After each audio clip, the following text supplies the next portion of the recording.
Hello everyone, আসসালামু আলাইকুম। Syringe ব্লগে সবাইকে স্বাগত। দুপুরবেলা ছোট্ট ভিডিও আপনাদের সাথে শেয়ার করলাম। মুরগি কেটে ধুয়ে অসুস্থতার পরিষ্কার করে কারণে নিয়ে বেশি লবণ, বড় ভিডিও তৈরি করতে পারি না, হলুদ, সেজন্য লাল মরিচ রাতে আর পাউডার, দিনে রান্না বান্না মিক্স মশলা আর হচ্ছে আমার আর মেয়ের অল্প বিড়ালের হচ্ছে ম্যাগি মশলা ডেনমার্ক থেকে কিছু ভিডিও পাঠিয়েছেন, আর হচ্ছে সেগুলো আদা আপনাদের রসুন সাথে পেঁয়াজ শেয়ার বাটা করলাম। দিয়ে অবশ্যই ম্যারিনেট সবার করে ভিডিওটি রাখছিলাম। ভালো লাগবে। একটু ভালো লাগলে গোলমরিচের গুঁড়ো একটা লাইক, দিয়েছি। সাবস্ক্রাইব করে এখান পাশে থেকে থাকুন কয়েক পিস মাংস ফ্রাই করবো, বেশি ফ্রাই এবং করবো না, সিরিঞ্জ ব্লগের রাতের সাথে জন্য। থাকুন। আর হচ্ছে দুপুরে রান্না আছে, সেগুলো গরম করে নেব।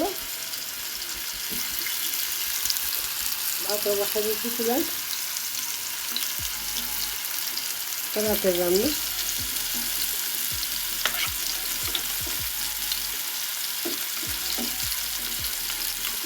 দুপুরে দুই পদ তরকারি রান্না করছিলাম, সবগুলো তরকারি রদ্দ হয়ে গেছে।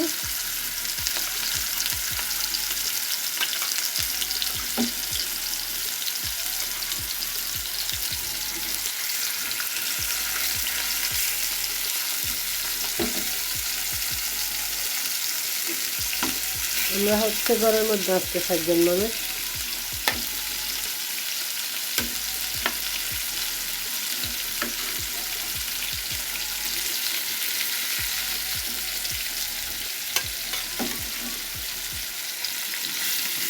আবার কালকে দুপুরে ভাজবো,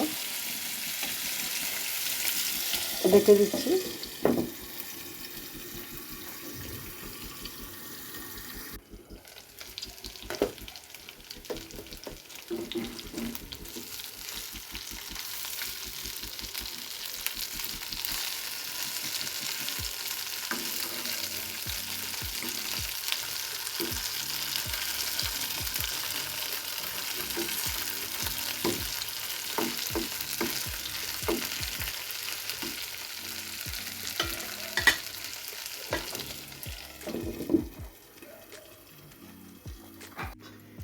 আজকে আরও একটা সেমভাবে পুর তৈরি করে নিয়েছি। এখানে ধনিয়া পাতার বদলে দিয়েছি পেঁয়াজ কলি আর ডিম, আলু, মরিচ মশলা সব কিছু আগের মতনে সম পরিমাণে।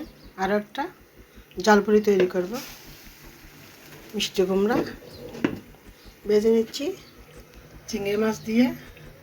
আমাদের হাটাদারির দেশি বেগুন রান্না। ভাত আগে রান্না হয়ে গেল।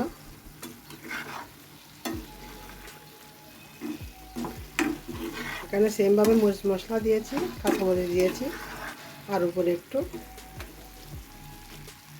কালো গোলমরিচ গুঁড়া দিয়েছি। এখানে একটু 1 চা চামচ চিনিও দিয়েছি, যাতে একটু মিষ্টি মিষ্টি হয়। এটা ভাজা ভাজা করে মিষ্টি কুমড়াটা রান্না করে নিব। দুপুরে রান্না এই পর্যন্ত।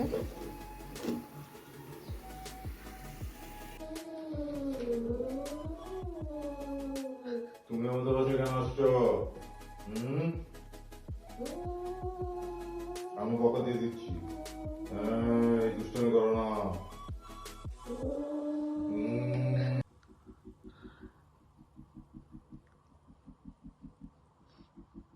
বিল দিতেছে।